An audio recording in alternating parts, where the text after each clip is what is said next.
खरं म्हणजे आपल्या अपेक्षा अतिशय छोट्या अपेक्षा आहेत.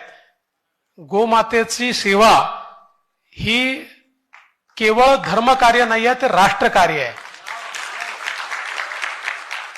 आमच्या पूर्वजांनी आम्हाला गोमातेची सेवा करायला याकरता शिकवलं आणि गोमातेमध्ये आई आम्हाला दाखवली, गोमातेमध्ये आमची शक्ती आम्हाला दाखवली, आमची देवी आम्हाला दाखवली. कारण आज आपण पाहतो आहोत की ज्या प्रकारे आमच्या शेतीमध्ये आम्हाला पर्यावरणाच्या बदलामुळे अडचणी तयार झालेल्या आहेत, ज्या प्रकारे आमच्या शेतकऱ्यांवर आत्महत्येची पाळी येते आहे, याचं एकमेव कारण आहे की आम्ही गोमातेला विसरलो.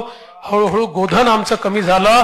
ते गोधन कमी झाल्यामुळे आमच्या जमिनीला ती गोमाता जे जे देत होती ते देणं बंद झालं आणि मग आम्ही विष आणून आमच्या भूमीला ते विष द्यायला लागलो आणि त्या विषातनं आज आमची अवस्था अशी झाली की जी आई आम्हाला देत होती ती आई देखील आता आम्हाला नकार देते आहे, कारण तिची देण्याची शक्ती देखील आम्ही संपवली.